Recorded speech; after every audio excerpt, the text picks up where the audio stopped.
नमस्कार दोस्तों। वैसे तो हम सब जमतारा जो वेब सीरीज उसके बारे में जानते ही होंगे। और यदि नहीं जानते हैं तो या हाँ तो ज़रूर जानते होंगे कि जो ये जमतारा है एक या झारखंड का गांव है। और इसे फिशिंग कैपिटल ऑफ इंडिया के रूप में जाना जाता है। क्यों जाना जाता है? क्योंकि जो जमतारा है यहाँ पे जो लोग रहते हैं वो ऑर्गेनाइज तरीके से जो साइबर स्कैम हो जाते हैं, साइबर फ्रॉड है, इससे संबंधित धोखाधड़ी बहुत ही आसानी से करते हैं। और जो इन्हीं संदर्भ हैं स्कैम के हो गए, इन्हीं संदर्भों को ध्यान में रखते हुए जो भारत सरकार के दूरसंचार विभाग ने है उसने 1 दिसंबर से सिम कार्डों के संबंधित नए रूल्स को लागू किया है। जिनका मुख्य उद्देश्य यह है कि जो सिम कार्ड से संबंधित नए नए हमारे सामने स्कैम होते रहते हैं, जैसे कि सिम स्वैप स्कैम हो गया या पिक बुचिंग स्कैम हो गया। इस तरह के भविष्य में होने वाले जो स्कैम है उनको रोका जा सके। और जो नए रूल्स लागू किए जा रहे हैं ये जो सिम खरीदने वाले हैं और जो सिम बेचने वाले ये दोनों पर लागू होंगे। क्योंकि जो ये सिम है इन्हीं की वजह से देखा गया है पिछले कुछ समय से स्कैम में संख्या में भारी वृद्धि हो रही है। यदि हम इसकी बात करें तो कि सिम क्या होती हैं, तो सबसे पहले ये जान लेते हैं कि सिम का पूरा नाम सब्सक्राइबर आइडेंटिटी मॉड्यूल होता है। और सिम का इस प्रयोग इसलिए किया जाता है ताकि हमें यह पता लग सके जो नंबर उपयोग में किया जा रहा है वो उसका मालिक कौन है, उसका यूज़ कौन कर रहा है। और इन सब संबंधित चीज़ों से एक डाटाबेस कंपनी के पास होता है। वैसे तो सिम कई प्रकार के होते हैं, जैसे कि फुल सिम हो गया, मिनी सिम हो गया, माइक्रो सिम हो गया और नैनो सिम हो गया। परंतु अभी जो एयरटेल के सीईओ हैं उन्होंने अपने एक बयान में कहा है कि जो ई सिम है अब हम उसकी ओर भी मूव कर सकते हैं। ई सिम एक एम्बेडेड सिम होता है जो जिसे वर्चुअल कार्ड भी कहा जाता है। यह आकार में बहुत छोटा होता है और ये पहले से ही जो मोबाइल फ़ोन होता है उसे उसी में पहले से एम्बेडेड किया जा सकता है। और इससे जो इंटरनेट की कनेक्टिविटी है वो और जो सिम है उससे बहुत ही बेहतर तरीके से हो सकती हैं। आइए अब जान लेते हैं कि जो ई सिम जो नए रूल्स लागू किए गए हैं दूरसंचार विभाग के द्वारा वो क्या हैं। वैसे तो जैसे कि हम पहले से जानते हैं कि जब हम नॉर्मली किसी की जो हमें सिम लेना होता है वो हम कहीं किसी दुकान पे जाते हैं और उसके बाद फिर हम वहाँ पे अपने आधार कार्ड देते हैं, एक फ़ोटोकॉपी लगती है उसकी, या फिर हमें अपना बायोमेट्रिक वेरिफिकेशन कराना होता है और हमें समानता नई सिम मिल जाती है और वह 24 घंटे के बाद ऑन हो जाती है। परंतु अब क्या होगा, अब हमें अब जो किसी जो टेलीकॉम कंपनी या उसके द्वारा जो ऑपरेटर हैं उन्हें अब उस आदमी से संबंधित, उस व्यक्ति से संबंधित पुलिस वेरिफिकेशन भी करना होगा।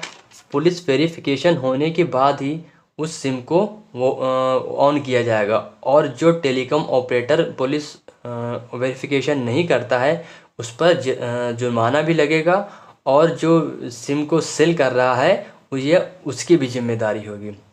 दूसरी ओर इस संबंध में एक डेमोग्राफिक डेटा कलेक्शन का नियम आया है जिसमें समानता यह बताया गया है कि जो जो किसी आधार कार्ड से संबंधित उसकी फ़ोटोकॉपी से संबंधित उसकी ज़ेरॉक्स कर ली जाती थी और उसी से संबंधित स्कैम हो जाते थे। और अब उस स्कैम से बनने के लिए जो कोई व्यक्ति है जिसको सिम लेना है अब उसके पूरी डाटा वेरिफिकेशन की ज़रूरत नहीं होगी। जो उसके आधार कार्ड पर एक क्यूआर दिया है उसी के द्वारा स्कैन करके जो उससे संबंधित उसके जो डेमोग्राफिक डाटा है उसको ले लिया जाएगा और उसी के बेस पर उसे सिम प्रोवाइड कर दी जाएगी। इससे क्या होगा, इससे जो पहले से ज़ेरॉक्स बना ली जाती हैं और उस व्यक्ति के जाने के बाद उसके सिम पर और दूसरे लोगों को फ्रॉड करके सिम दे दिया जाता है, इससे बचा जा सकेगा।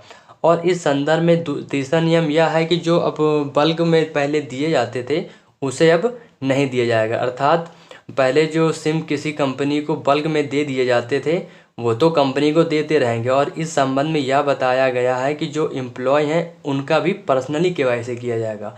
और इसी संदर्भ में एक दूसरा नियम यह है कि जो नॉर्मल यूज़र है उनको उनकी आईडी पर सिर्फ अब 9 सिम ही परचेज करने दिए जाएंगे।